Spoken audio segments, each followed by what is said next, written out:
Boa noite a todos, é com muita alegria que estamos aqui para mais um Evangelho Online do Centro Espírita Esperança e Fé. Eu sou a Tânia, né? Nós estamos aqui em Franca, hoje uma noite mais fria, outono, inverno, né? Mas que nós estamos com os nossos corações aquecidos, com o amor de Jesus, com os conhecimentos da nossa querida doutrina espírita. Então, que nós tenhamos um evangelho de muita paz, de muita luz. Seja bem-vindo, bem-vindos a todos. Hoje é dia 11 de maio. E como é de costume, nós sempre temos uma leitura inicial. Keila, querida, tudo bem, Keila? Boa noite, Tânia. Boa noite a Boa todos. noite, querida. Então, vamos lá, né? A leitura de hoje é a lição 144, né? O que temos com Cristo? Ah, que temos contigo, Jesus Nazareno? Vieste destruir-nos? Bem sei quem és, o Santo de Deus. Marcos, capítulo 1, versículo 24.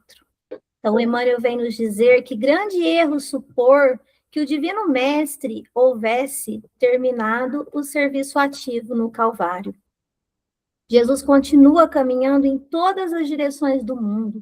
O seu evangelho redentor vai triunfando palmo a palmo no terreno dos corações. Semelhante circunstância deve ser lembrada porque também os espíritos maléficos tentam repelir o Senhor diariamente. Refere-se o evangelista a entidades perversas que se assenhoreavam do corpo da criatura. Entretanto, essas inteligências infernais prosseguem dominando vastos organismos do mundo. Na edificação da política, erguida para manter os princípios da ordem divina, surgem sobre os nomes de discórdia e tirania. No comércio, formado para estabelecer a fraternidade, aparecem com os apelidos de ambição e egoísmo. Nas religiões e nas ciências, organizações sagradas do progresso universal acodem pelas denominações de orgulho, vaidade, dogmatismo, intolerância sectária. Não somente o corpo da criatura humana padece a obsessão de espíritos perversos. Os agrupamentos e instituições dos homens sofrem muito mais. E quando Jesus se aproxima, através do Evangelho, pessoas e organizações indagam com pressa. O que temos com Cristo? O que temos a ver com a vida espiritual? É preciso permanecer vigilante à frente de tais sutilezas, porquanto o adversário vai penetrando também os círculos do espiritismo evangélico, vestido nas túnicas brilhantes da falsa ciência. Caminho, Verdade e Vida, lição 144, Espírito Emmanuel e psicografia de Francisco Cândido Xavier. Muito bem. Que leitura, hein, dona Keila? Muitos ensinamentos para nós, né? Quero agora convidar a nossa amiga Iraides. Iraides, querida, seja bem-vinda. Pois não, boa noite a todos. Boa noite, querida. Jesus nos abençoe mais uma vez, né? Deus. Nossa reunião, nossa comunhão de amizade, de muita alegria, né? De estarmos aqui, reunidos em torno do Mestre, para agradecer, principalmente agradecer por inúmeros benefícios que recebemos a cada instante, a todo instante. Obrigada, Senhor Jesus, por interceder por nós, com a Mãe Maria Santíssima também, essa pleide de espíritos bondosos, anjos guardiões, protetores de cada setor, né, no nosso planetinha. Obrigada, Jesus. Sê conosco hoje e sempre. Hoje, especialmente, eu quero pedir por aquelas que têm o título de mãe, como todas nós, que ilumine-nos nessa missão difícil, né? Interceda por aquelas mãezinhas mais tristes, mais esquecidas, aquelas que não conseguem agir em favor de sua família, seus filhos, sobretudo. Senhor Jesus, Mãe Maria Santíssima, olhai por aquelas mães tristes que viram seus filhos partirem para o mundo, perdido em seus vícios, aqueles que estão trancafiados em manicômios, em presídios, aqueles ainda em más companhias, aqueles que trazem a violência na mão. Por eles nós pedimos, como todas as mães, que sentimos também como nossos filhos. Olhai, Senhor Jesus, pela mãe dos deficientes e abençoe cada um no seu caminho, para que possamos construir um mundo melhor, que eles possam receber orientação onde quer que vão, nas repartições públicas, no trabalho, né? Que essa pleide de bondosos espíritos possa interceder por cada um dos jovens, das crianças, iluminar as mães, né? Para que possam orientar seus filhos sabiamente. Mas obrigada, Jesus. Obrigada por tudo. E vamos fazer uma leitura aqui da Ave Maria. Ave Maria, cheia de graça, cheia de amor. Por Nossa Senhora veio nosso Senhor. Ave Maria, na terra, na imensidade, flor da bonança, doce esperança da humanidade. Ave Maria, bendita e pura, Mãe de Jesus, dai-nos mais luz nas noites escuras, Mãe de Jesus. Que Jesus abençoe todas as famílias, todas as mães. Que assim seja. Que assim seja, Iraídes. Tanto as encarnadas como as desencarnadas, né, minha amiga? Isso. É. Que assim seja. E continuando, né, vou convidar a nossa amiga Odília. Odília, seja bem-vinda. Obrigada, Tânia. Só desculpe a minha voz, está meio Agora é. nasalada. É o que temos para hoje. Não, mas vai dar tudo certo. A fé. Sou a irmã mais velha da esperança e da caridade. Chamo-me Fé. Sou grande e forte. Aquele que me possui não teme o ferro nem o fogo, pois ele é a prova de todos os sofrimentos físicos e morais. Irradio sobre vós com um facho cujos jatos brilhantes se refletem no fundo dos vossos corações e vos comunico a força e a vida. Entre vós dizem que transporto montanhas, mas eu vos digo, venho erguer o mundo, porque o Espiritismo é a alavanca que me deve ajudar. Uni-vos a mim, eu venho convidar-vos, eu sou a fé. Eu sou a fé. Moro com a esperança, a caridade e o amor no mundo dos espíritos puros. Muitas vezes deixei as regiões etéreas, a vinha terra, para vos regenerar, dando-vos a vida do espírito. Mas, fora os mártires dos primeiros tempos do cristianismo e alguns fervorosos sacrifícios, de tempos em tempos, o progresso da ciência, das letras, da indústria e da liberdade,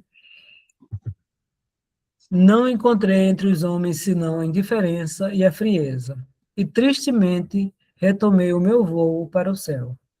Julgai-me em vosso meio, mas vos enganais, porque a fé sem obras é um simulacro de fé. A verdadeira fé é vida e ação. Antes da revelação do Espiritismo, a vida era estéril. Era uma árvore ressequida pelos raios e que nenhum fruto produzia. Reconhece-me por meus atos, eu ilumino as inteligências, aqueço e fortaleço os corações, afasto para bem longe as influências enganadoras e vos conduzo para Deus pela perfeição do espírito e do coração. Vinde colocar-vos sobre minha bandeira. Eu sou poderosa e forte. Eu sou a fé. Sou a fé e o meu reino começa entre os homens. Reino pacífico que os tornará felizes no presente e na eternidade. A aurora do meu aparecimento entre vós é pura e serena. Sou sol, seu sol será resplandente e seu acaso virá docentemente embalar a humanidade nos braços de eternas felicidades. Espiritismo, derrama sobre os homens o teu batismo regenerador. Eu lhes faço um apelo supremo. Eu sou a fé. Georges, bispo de Perigueuas. Acho que é assim que lê. Allan Kardec, Revista Espírita, Jornal dos Estudos Psicológicos, 1862, fevereiro. Ensinos e dissertações espíritas. A fé. Muito obrigada, Otília. Gente, para quem não conhece a Revista Espírita, é lá que a gente acha essas preciosidades, né? Para complementar, né, fazer a abertura da nossa exposição da noite, né? Vou convidar esse jovem. Eu gosto tanto de jovens, porque a gente vê que a doutrina espírita vai continuar aí pela frente, firme e forte, é um trabalhador na doutrina, na mediunidade ali, né, no centro da Dona Nina, lá na Liga Espírita do Oeste, aí na evangelização, né, Edinho? Seja bem-vindo, meu amigo. Que Muito Jesus obrigado, Tânia. te proteja. Amém. Eu agradeço muito o convite, né, mais uma vez, pela oportunidade de aqui estar novamente. Queria dizer uma boa noite a todos mais uma vez, né, e rogar a Jesus que nos ampare neste momento, que nos ilumine, que possamos aqui estar abertos a fim de compreender a sua mensagem, a mensagem trazida pelos Espíritos, desdobrando os ensinamentos do nosso Senhor, e que possamos, então, a partir daí, compreender um pouco mais acerca dos mecanismos da vida, acerca das leis divinas que regem as nossas vidas, entendendo também as potências da nossa alma, entendendo aquilo que nós somos capazes de fazer e que muitas vezes nós desconhecemos, não temos o conhecimento ainda da nossa força interior, daquilo que está dentro de cada um de nós. Então, a importância do estudo se dá aí, onde chega-nos a luz do conhecimento, e a partir daí nos ajuda a nós compreendermos a vida e, sobretudo, o amor de Deus para conosco, que muitas vezes nós não compreendemos, que nós duvidamos, que nós nos achamos esquecidos e que nós temos dificuldade, sim, em compreender. Coube-nos, portanto, na noite de hoje, encerrar o capítulo de número 19 de O Evangelho segundo o Espiritismo. A fé transporta montanhas. Então, nós vamos comentar aqui, trazer uma reflexão acerca do item de número 12, intitulado A Fé Humana e a Fé Divina. Trata-se de uma mensagem mediúnica trazida pelo Espírito Protetor, ditada na cidade de Paris, no ano de 1863. E já o título já nos traz uma certa reflexão. Fé divina, fé humana. Né? Podemos já nos questionar qual é a diferença, existe diferença uma com a outra, o que se trata, o que se trata de fé humana, o que se trata de fé divina, e aí já nos traz essas reflexões ali acerca de fé humana, podemos, por assim dizer, a tratar das questões mais baixas, vamos dizer, né, das questões inferiores, mais materiais, né, ao dizer fé humana, e fé divina, a sublimação dessa fé, né, uma fé, de certo modo, mais sublimada. Mas, então, o Espírito Protetor, ele começa a sua mensagem dizendo-nos que no homem a fé é o sentimento inato, ou seja, natural. É um sentimento natural dos seus destinos futuros. É a consciência que o homem tem das faculdades imensas depositadas em germe no seu íntimo em estado latente, em princípio, mas que cumpre-lhe desenvolver, desabrochar e fazer com que cresça através da ação da vontade. Então, olha que interessante essa primeira definição que o Espírito Protetor nos traz acerca da fé. É o sentimento natural que nós trazemos dentro de cada um de nós acerca dos nossos destinos futuros. Para isso, vamos utilizar e entender essa passagem, vamos utilizar do Livro dos Espíritos, livro base da nossa doutrina. Ali na questão de número 80, Allan Kardec pergunta aos espíritos acerca de quando que se deu a criação de espíritos. Se Deus cria incessantemente ou ela se deu somente no começo, ali no começo dos tempos. E os espíritos respondem que a criação de espíritos é permanente, nunca cessou. É permanente. E isso para nós, agora, no estágio evolutivo que nos encontramos, na razão que nós já alcançamos, na inteligência, nos traz um pouco de aturdimento, nós não compreendemos, como assim nós não compreendemos Deus? Né? Deus não cessa de criar espíritos, imaginemos nós isso. Mas então, na questão de número 115, os nossos amigos espirituais nos revelam que nós fomos criados simples e ignorantes. Saímos das mãos de Deus, nem bons nem ruins, mas com todas as possibilidades de desenvolvermos, com o objetivo de evoluirmos, com o objetivo de desenvolver essas faculdades latentes em nosso espírito, em nossa alma, através da encarnação, o meio mais rápido para que isso aconteça. Deus não impõe nada a ninguém. Quer que nós mesmos voltemos até Ele pelas nossas próprias forças, pelo nosso próprio esforço, por nós mesmos. Não violenta a nenhuma consciência e nos aguarda amorosamente em seus braços, para esse retorno onde está nos reservado a paz e a felicidade, algo que nós vivemos a buscar incessantemente ao longo da nossa trajetória, ao longo da nossa vida, das nossas várias existências corporais. Se for perguntado para nós, por que você faz isso ou aquilo? Para ser feliz, buscando a felicidade, buscando a paz. Mas não nos enganemos, a paz não está na inércia, mas sim no equilíbrio. Então aí compete-nos compreender, de fato, qual que é o nosso objetivo aqui. Qual que é a nossa destinação futura? Segundo Leon Denis, no livro Problema do Ser, do Destino e da Dor, no prefácio da obra, ele diz que seria uma atribuição das escolas, das faculdades, instruir-nos acerca do nosso objetivo aqui, da nossa vida presente, o que nos compete fazer executar. E dentro disso está, sim, a evolução, evoluirmos. Cada vez mais, os Espíritos mesmos nos revelam que nós ou permanecemos estacionários, ou nós avançamos de existência em existência um pouco mais.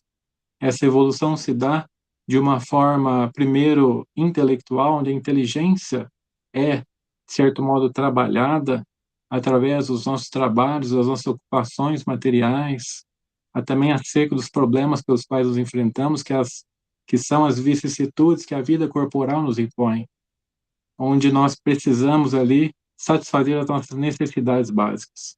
Mas se dá também a evolução moral, a evolução espiritual, onde nós exercitamos a centelha do amor depositada em nossos íntimos, onde nós exercitamos a fraternidade. A partir daí, então, nós nos desenvolvemos. Cumprimos com a nossa parte na grande obra da criação, através dos nossos trabalhos materiais, ajudando a evolução do nosso planeta, mas também através do auxílio dos nossos irmãos, daquelas pessoas que passam por dificuldades, por existências realmente difíceis, expiatórias, aliviando o seu sofrimento, exercitando, portanto, esse amor, a misericórdia, a compaixão, a fraternidade. Então, através daí, nós vamos evoluindo. Mas para que isso aconteça, nós temos esse sentimento inato, natural dentro de nós buscamos a evolução.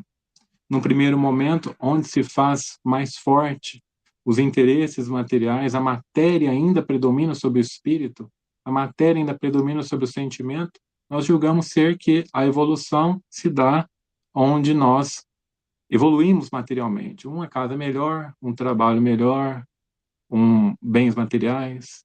Então nós julgamos que a evolução é isso. Títulos, né? Títulos que nós podemos conquistar através do estudo, né, de faculdades e tudo mais. Então, nós julgamos, no primeiro momento, mais raso, que a evolução é isso, que eu estou evoluindo, que eu estou melhorando. De certo modo, sim, está, né, porque o desenvolvimento dessa inteligência vai nos trazer a possibilidade e a compreensão das grandes verdades morais, para que, então, quanto ao contato do Evangelho, ao contato dos ensinamentos acerca do bem, do amor, isso possa cair em nossos corações e nós compreendermos, então, a necessidade, então, de onde está, de fato, a paz e a felicidade. Então, esse sentimento que nós temos natural de evoluir das nossas destinações, de querer a paz e a felicidade, já nos diz muito a respeito acerca do nosso objetivo, do objetivo da nossa encarnação e daquilo que está destinado a nós. Daquilo que está destinado a nós. A consciência dessas faculdades imensas depositadas em germe no nosso íntimo. Ou seja, todos nós temos essas faculdades, a inteligência e as demais virtudes que estão latentes em nossa alma, procurando, esperando ser desenvolvidas. Para alguns que já demonstram uma certa facilidade, onde uma centelha é capaz de despertá-los, já demonstra, segundo os nossos amigos espirituais, que isso se dá através da sua conquista de outrora, né? Do seu crescimento devido a outras encarnações. Mas compete-nos desenvolvê-las, compete-nos trabalhar para que isso aconteça. Então, quando o espírito compreende, de fato, a necessidade de desenvolver, de desabrochar, fazer com que cresça essas faculdades, isso se chama fé. Isso se chama fé. Nós somos levados por esse sentimento, por esse sentimento que é a mãe de todas as outras demais virtudes. Então é isso que vai nos impulsionar para frente, para que a gente se desenvolva. No primeiro momento, o Espírito Protetor define a fé humana como aquela vontade em querer satisfazer as suas necessidades materiais. Quando o espírito se coloca para realizar algo, ele consegue executar, ele consegue chegar naquele objetivo guiado pela fé, pela certeza de conseguir, de conquistar aquilo que ele está almejando. De conquistar aquilo que ele está almejando. Então, no primeiro momento, a fé, ela passa, de certo modo, pela fé humana, nessa necessidade de melhoramento, por essa necessidade de seu desenvolvimento, da sua inteligência. Não que para alcançar a fé divina é necessário que se faça que se desenvolva a fé humana, mas ela serve como ponte, a fim de que a gente possa, então, sublimar a nossa fé e entender, portanto, a nossa destinação. Entender aquilo que nós temos que fazer, executar. Qual que é o nosso objetivo principal aqui, onde o sentimento prevalece sobre a matéria. Uma vez que os espíritos amigos nos revelam que uma característica da nossa inferioridade é justamente os interesses pessoais. E a sublimidade da virtude está justamente no quê? Na caridade desinteressada. Então é necessário vencer o quê? Num primeiro momento, esses interesses, essa vontade, satisfazer as necessidades materiais, mas vencer esse sentimento da recompensa, sublimando, portanto, a fé para a fé divina, para a fé divina. Então, o espírito, no primeiro momento, ele tem essa necessidade, Deus, na sua misericórdia infinita, coloca o atrativo do prazer na manipulação dos bens materiais, a fim de que se faça prazeroso esse processo. Olha o tanto que Deus é bom para nós, né? Na manipulação dos bens materiais, ali enfrentando as dificuldades que a vida nos impõe no primeiro momento, ali na questão da alimentação, na questão da fome, na questão do conforto, na questão da busca pela vestimenta. Deus coloca o atrativo do prazer ali para que a gente possa, então, cumprir com a nossa parte, com o nosso objetivo, nos desenvolvermos, e a partir daí, então, na busca por essa satisfação, na busca pelo conforto, nasceram as paixões, onde se dá o acréscimo, que é o excesso da vontade, a paixão, E por esse caminho, muitas vezes nós nos perdemos. Nós nos perdemos, ficamos estacionados nessa trajetória aí, nas paixões, na satisfação das nossas paixões. Nós, muitas vezes, muitas encarnações, corremos ao encontro dessas paixões, mas não deixamos de evoluir. Porque a partir da busca da satisfação delas, nós então vamos avançando nas questões intelectuais. E a partir do sofrimento de que ela decorre, da satisfação dessas paixões, nós podemos então compreender, mesmo que esse mal chegue num nível altíssimo, mas então nós percebemos que o remédio está justamente em nos voltarmos para o bem.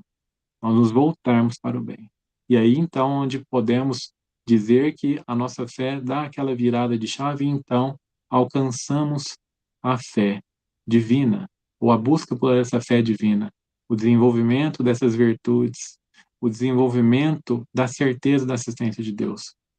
Me recordo de uma mensagem muito interessante de Joana de Ângeles, no livro Lampadário Espírita, capítulo de número 3, intitulado Considerando a Fé, onde Joana de Ângeles nos revela que a fé é uma necessidade espiritual de que nenhum espírito humano pode prescindir. Olha a importância da fé. Nós, muitas vezes, vivemos a nossa vida com esse vazio dentro de nós, onde nada preenche. Nós julgamos que através da satisfação das nossas vontades materiais, da paz que se traduz na inércia do mundo, uma vida sem problemas, uma vida na tranquilidade estará. Portanto, esse preencher o nosso íntimo, a busca pela aquisição e pela somatória de bens materiais, de recursos amoedados, isenção de problemas que estará a nossa felicidade, a nossa paz. Mas nós vemos que esse vazio continua a nos atormentar, de certo modo. E é justamente a falta de Deus, a falta de fé, a falta de fraternidade, de caridade, só isso que preenche, que vai preencher esse vazio.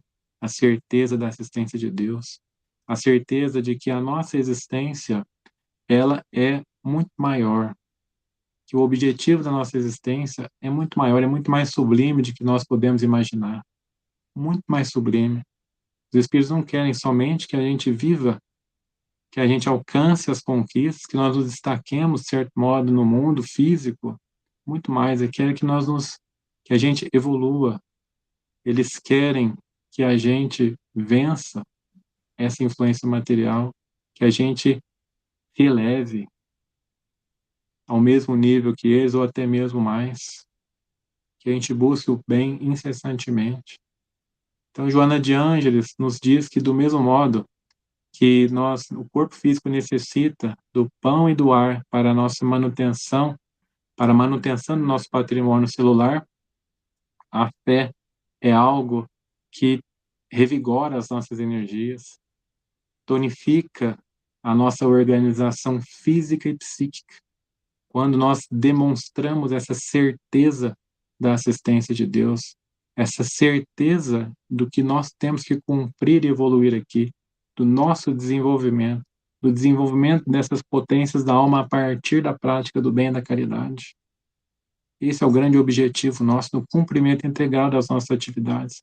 Quanto bem que nós podemos fazer e quanta fé nós podemos demonstrar a partir de nós cumprirmos com os nossos deveres e as nossas obrigações de forma integral, desejando e exalando o bem do nosso próximo, fazendo os nossos e cumprindo os nossos deveres da melhor forma possível, doando-nos ao máximo. Quanto bem nós podemos fazer dessa forma, mesmo que num primeiro momento nós compreendamos ou achemos que aquilo vai nos trazer, não tem sentido nenhum, ou que aquilo vai nos trazer prejuízo, porque a prática do bem incessante, num primeiro momento, aos olhos do mundo, parece-nos que vai nos trazer prejuízo. Onde já se viu, vou deixar de sair, de ficar em casa, de descansar para ir estudar a doutrina espírita, para ir fazer sopa e entregar para os outros, que muitas vezes nem reconhece. Vou deixar de ir para casa, descansar, para ir auxiliar procurar saber se alguém está passando por alguma dificuldade ou não, fazer o bem, fazer o bem. Então, no primeiro momento, no presente, quando nós falamos em fazer o bem, em praticar o bem, nós não encontramos vantagem nenhuma. Nós não encontramos vantagem nenhuma. Então, para aquele que entende e demonstra o desejo de perseverar no bem, é necessário que demonstre uma fé vigorosa. É necessário que demonstre essa fé divina. É necessário que entenda e compreenda que pode sim, e que pode desenvolver. Um exemplo muito belo que nós encontramos no Evangelho é a evolução dos próprios discípulos de Jesus, como nós vemos em Simão Pedro, né? No primeiro momento, ali naquela passagem que ele está caminhando sobre as águas com o Mestre, ele, ao vislumbrar o Mestre vindo em sua direção, caminhando sobre as águas, ele fica maravilhado com aquilo. Já havia um certo tempo que estava com o Mestre, e ele então demonstra o desejo de assim também caminhar. E é interessante, na narrativa do evangelista Mateus, que enquanto ele estava olhando ao Mestre, enquanto ele pediu ao Mestre, ele caminhou sobre as águas. Ou seja, quando ele tinha certeza do auxílio do Mestre, ele fez um milagre, ele caminhou sobre as águas. Mas a partir do momento, então, que bate um vento e ele meio que se desequilibra, deixa de olhar para o Mestre, olha para o chão e duvida, onde ele achou que ele podia afundar, cair, ele cai, ele afunda, ele começa a afundar. E assim é a nossa vida. Quando nós duvidamos de nós mesmos, quando nós duvidamos das nossas forças, quando nós duvidamos do nosso desenvolvimento, nós então começamos a perecer, nós começamos a cair. Nós começamos então a entrar vamos dizer assim, num cipoal para baixo, né? Onde nós podemos nos deixar levar pelo pessimismo, achando que nós não somos dignos, achando que nós não temos essa condição. Mas a partir do momento que ele, então, volta de novo para o olhar ao Mestre, onde ele pede o auxílio, o Mestre vem e o auxilia e o tira daquela situação. Mas não deixe de questionar onde está a sua fé. Somos nós, quando as dificuldades batem à nossa porta, quando nós sentimos a dificuldade na persistência na prática do bem, na perseverança da prática do bem, quando encontramos de frente com a ingratidão ou com o escárnio do nosso semelhante, nós vacilamos, nós duvidamos, nós nos questionamos onde está a nossa fé, como Simão Pedro assim o fez. Um pouco mais à frente, ali já no final da trajetória do Mestre, onde já haviam passado mais de 3 anos de convívio com o Mestre, ali na figura da última ceia, onde o Mestre começa a dizer que ele iria ter que deixá-los, Simão Pedro demonstra ali já, ou ele achava que já tinha adquirido essa fé. E isso é muito interessante, porque todas as vezes, e assim os Espíritos nos dizem, que nós achamos que atingimos determinada virtude, na verdade nós não atingimos. E uma característica que se faz muito presente quando nós adquirimos a virtude é não achar que nós adquirimos. Olha que interessante. Então, Simão Pedro acha que já tinha fé vigorosa. Não, Mestre, aonde o Senhor for, eu vou. Aonde o Senhor for, para onde o Senhor for, eu irei. E o que aconteceu? Ele negou o Mestre por 3 vezes. 3 vezes, não foi nenhuma, foram 3. 3 vezes. Mas aí nós vemos que, a partir daquela queda, aquilo, muitas vezes, foi aquilo que deu força para Simão Pedro. A partir da ressurreição do Mestre, quando ele reaparece, Simão Pedro, então, e os demais discípulos, foi o momento onde se concretizou, onde eles tiveram a certeza de tudo aquilo que o Mestre havia ensinado a eles. A certeza ali da imortalidade da alma. A certeza do alcançar o reino de Deus, o reino dos céus, para que continuassem perseverando no bem. Então, passa pela compreensão, a aquisição da fé, passa pela fé raciocinada que Allan Kardec nos traz. A compreensão do porquê nós estamos fazendo aquilo, do porquê que nós temos que fazer isso. E aí vem a importância de compreender o mecanismo, da onde surgiu, de onde nós viemos, como começou a nossa trajetória, qual que é o nosso objetivo, como que se deu esse processo, a fim de chegarmos até aqui e compreendermos aquilo que ainda está a conquistar. A felicidade é a paz imensa que nós não compreendemos ainda. Aquilo que nós compreendemos de paz e felicidade é somente um relâmpago daquilo que nós estamos, aquilo que está destinado a nós. O que nos é pedido hoje, não mais a nossa vida física, a nossa vida do corpo físico como os primeiros cristãos, mas somente sacrifício das nossas paixões, o sacrifício das nossas más tendências, o sacrifício das nossas vontades materiais, a demonstração do devotamento, da abnegação, do amor e da caridade. Só isso que nos é pedido, mais nada. A perseverança nisso.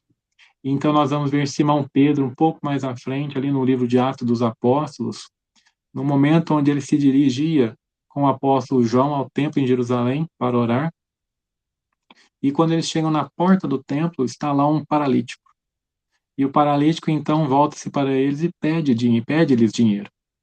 Simão Pedro toma a frente de João, altamente inspirado, e então responde ao paralítico: não tenho ouro nem prata, mas o que tenho te dou. Levanta-te e anda, em nome do nosso Senhor Jesus Cristo.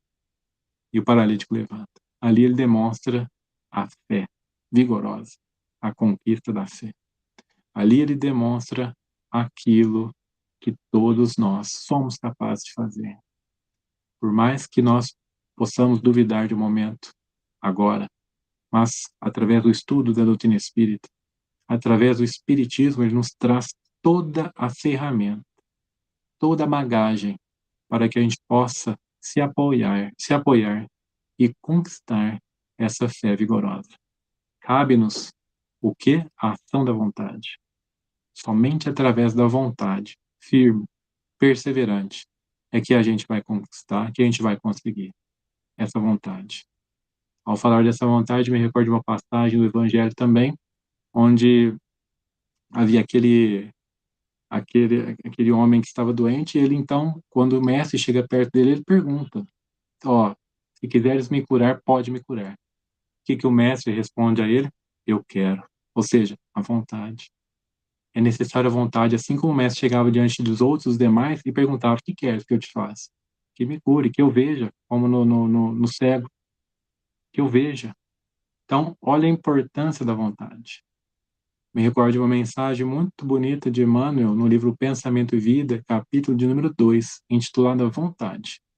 Que Emmanuel pede para que nós imaginemos que nós comparemos, na verdade, a nossa mente humana a um grande escritório, subdividido em diversas seções. Mas, acima dessas seções, encontra-se o gabinete da vontade. O gabinete da vontade. E a vontade, o gabinete da vontade, é onde há o governo de todas as outras seções.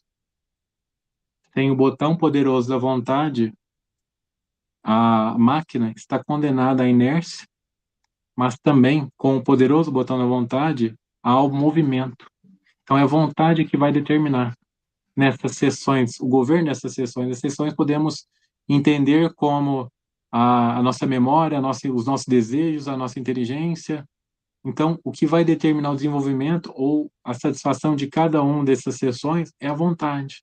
A gente necessita do quê? Da vontade. Deus, como eu disse no começo, não impõe nada a ninguém. Não nos impõe nada, quer que por nós mesmos. Então, é necessário que a ação da vontade, para que a gente possa, então, assim, cumprir com os nossos deveres, cumprir com aquilo que nós estamos destinados, a vontade.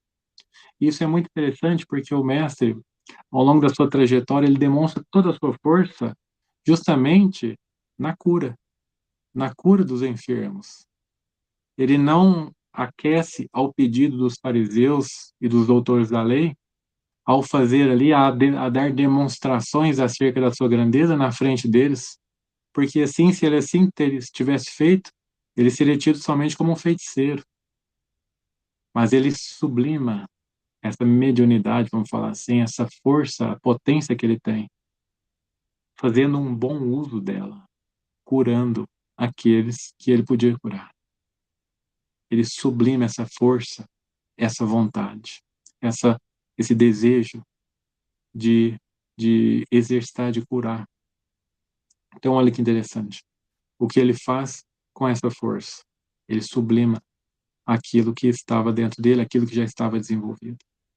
Então, ele, de certo modo, o que ele demonstra ali, a forma como ele demonstra a sua força é no sentido material, através da cura do corpo físico, mas da forma mais sublime, amenizando o sofrimento desses nossos irmãos, amenizando as dores deles. Não há acaso que o Evangelho ficou gravado nesses corações a partir desses que foram auxiliados, e não daqueles que tinham maior inteligência, e não daqueles que eram tidos mais próximos de Deus, justamente os enfermos, justamente os aflitos, os necessitados, justamente esses, não há acaso.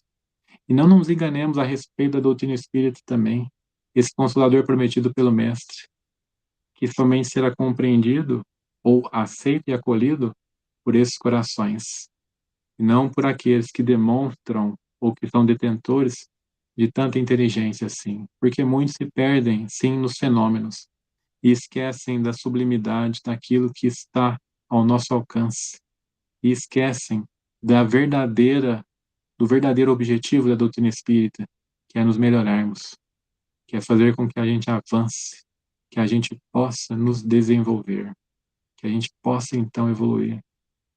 Então a gente percebe a ação da vontade tanto para aquele que deseja praticar a cura, mas sobretudo para aquele que precisa receber também a cura.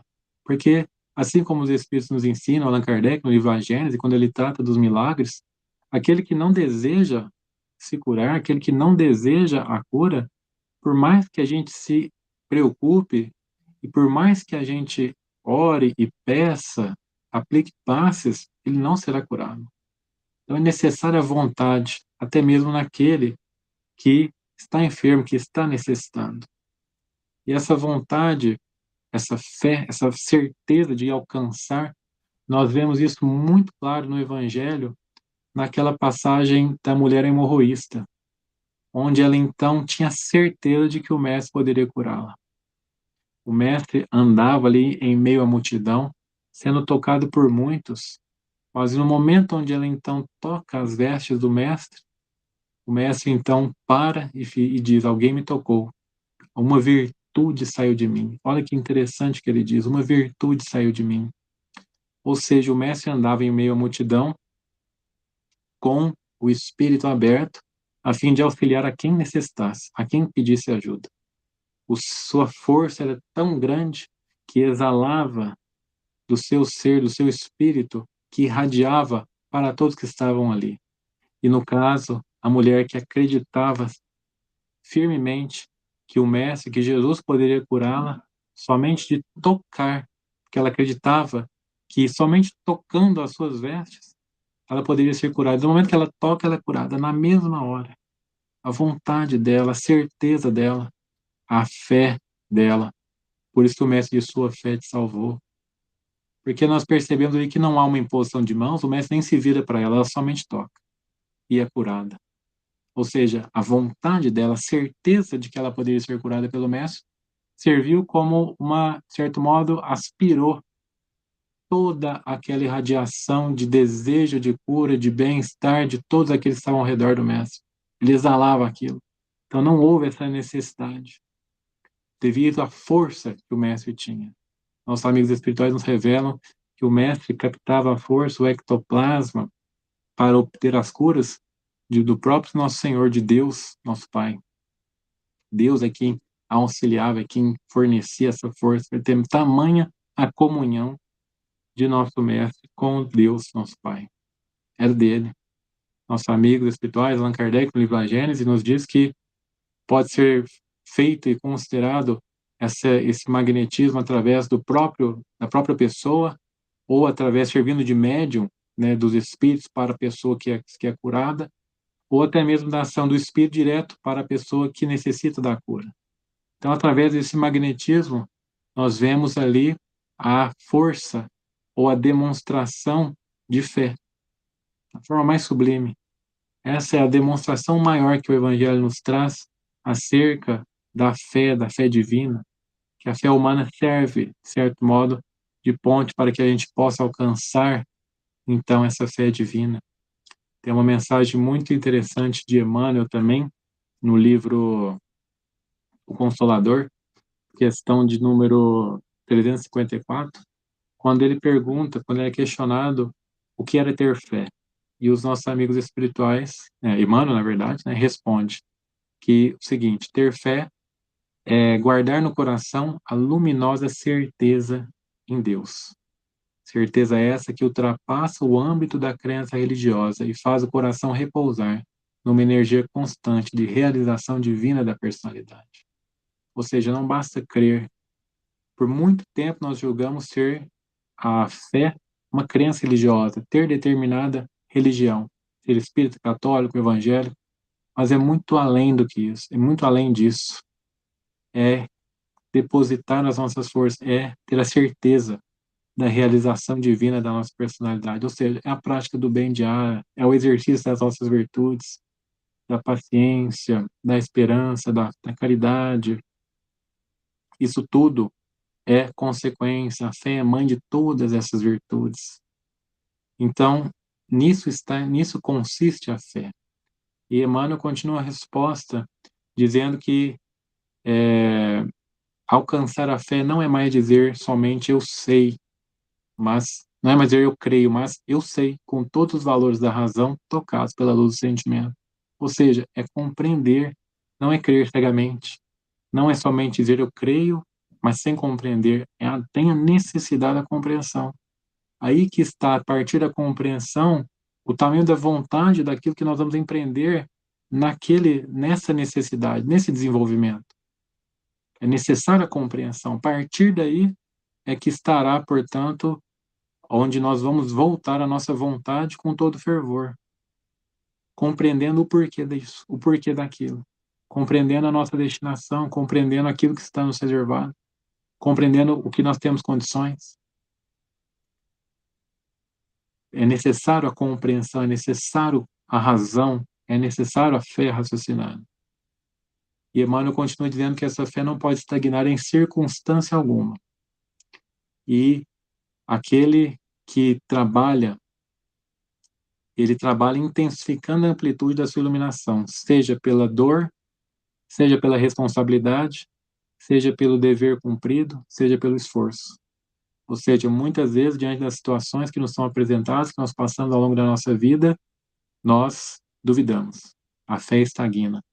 Vem o questionamento: onde está a vossa fé? Mas aquele que detém a vontade firme no seu desenvolvimento, das faculdades imensas depositadas em nosso germe, esse sentimento natural, esse então, mesmo diante da dor, mesmo diante das responsabilidades que a vida nos impõe, dos nossos atos, mesmo diante dos deveres que nos compete executar, os deveres que se traduzem à vontade de Deus, do nosso esforço, a gente aumenta a fé. A gente aumenta. Porque a gente dá a demonstração firme da assistência de Deus, a gente não esmorece, a gente não desanima, a gente continua. A gente continua. E a gente vai precisar de muitos obstáculos, de muitas dificuldades, a fim que isso possa, de fato, enraizar em nosso coração. Através que a gente possa demonstrar serenidade, que a gente possa se dominar, se educar diante dessas dores, diante das dificuldades, diante dos obstáculos.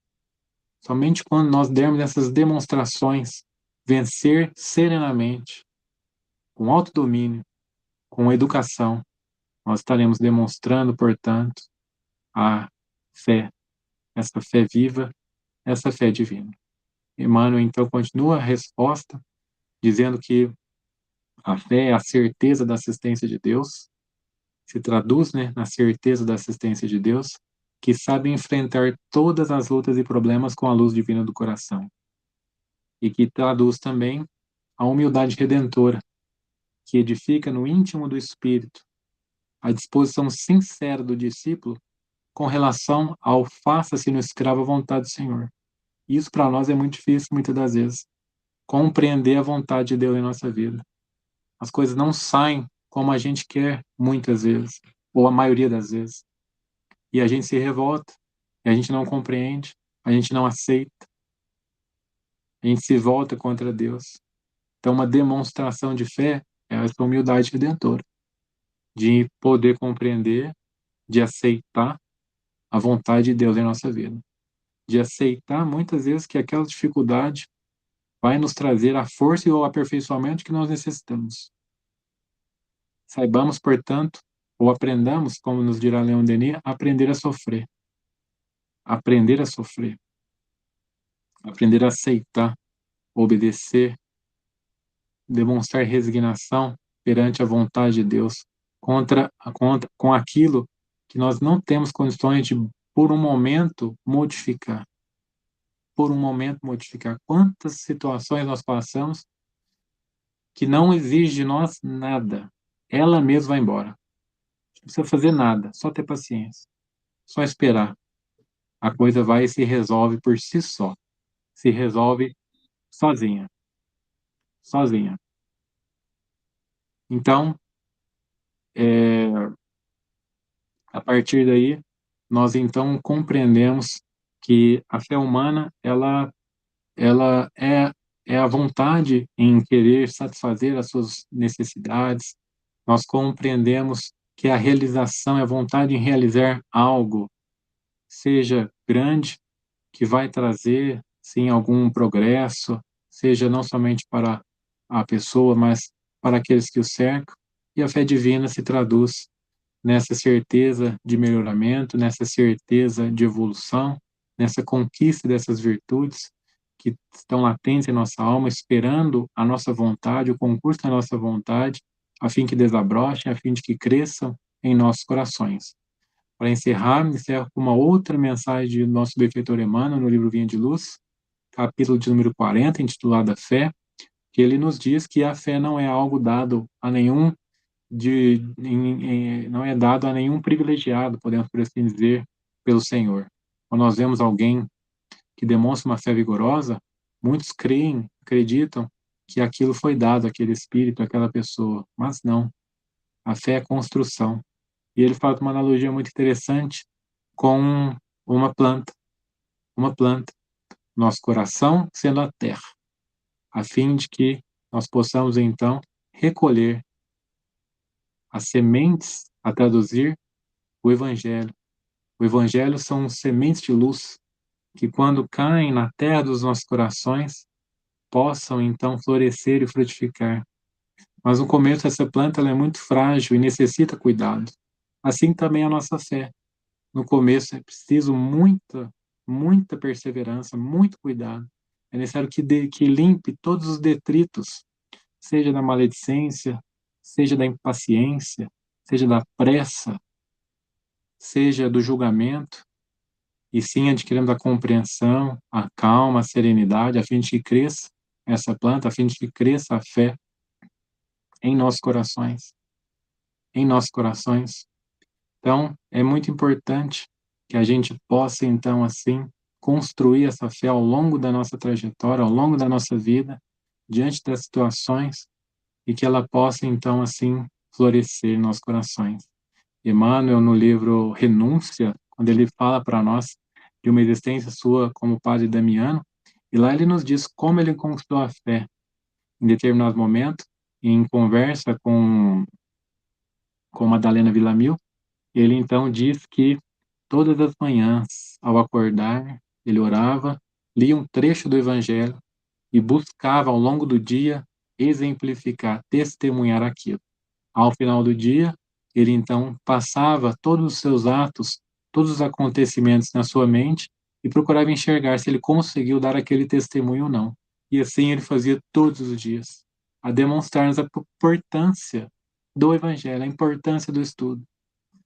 As sementes de luz que caem em nossos corações todos os dias, a fim de que a gente possa vivenciá-las, a fim de que a gente possa testemunhá-las. Não acaso, nós vemos aí a universalidade do pensamento dos Espíritos. Quando nós vemos ali o amai-vos e instruí-vos, a necessidade da instrução. Quando nós vemos, quando o Mestre diz,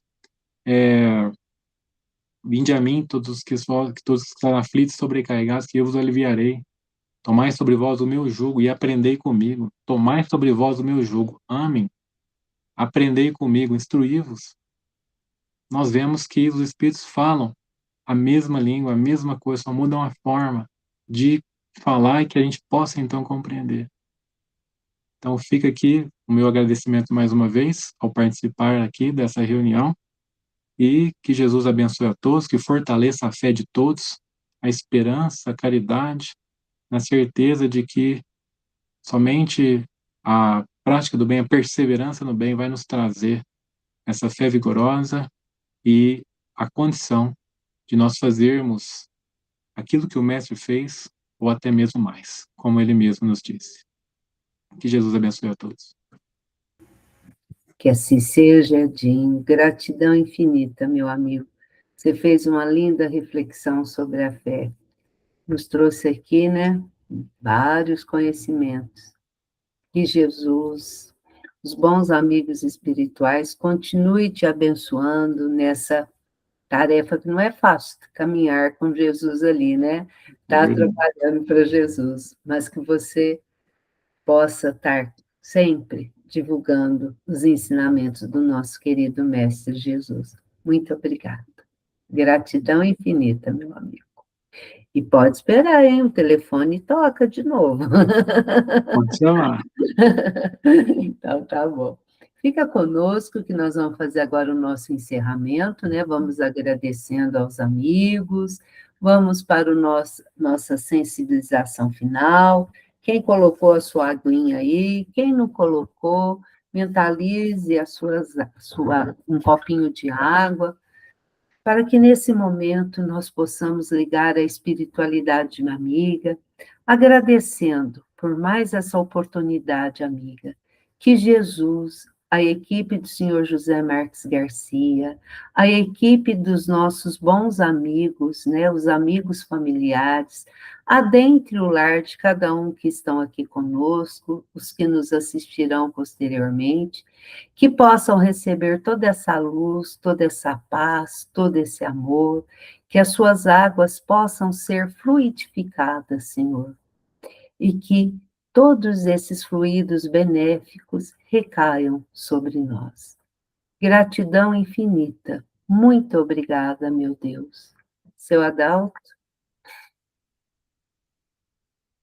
Sim. Pai nosso que estais no céu, na luz dos sóis infinitos, Pai de todos os aflitos deste mundo de escarcéu.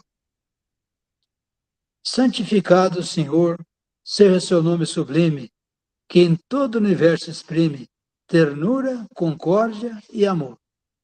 Venha ao nosso coração o seu reino de bondade, de paz e de caridade, na estrada da redenção. Cumpra-se o seu mandamento, que não vacila e nem erra, no céu como em toda a terra, de luta e de sofrimento. Evita-nos todo o mal, dá-nos o pão no caminho, feito da luz do carinho, do pão espiritual. Perdoa-nos, Senhor, os delitos escabrosos, de passados tenebrosos, de iniquidade e de dor. Auxilia-nos também nos sentimentos cristãos, a amar os nossos irmãos que andam distantes do bem.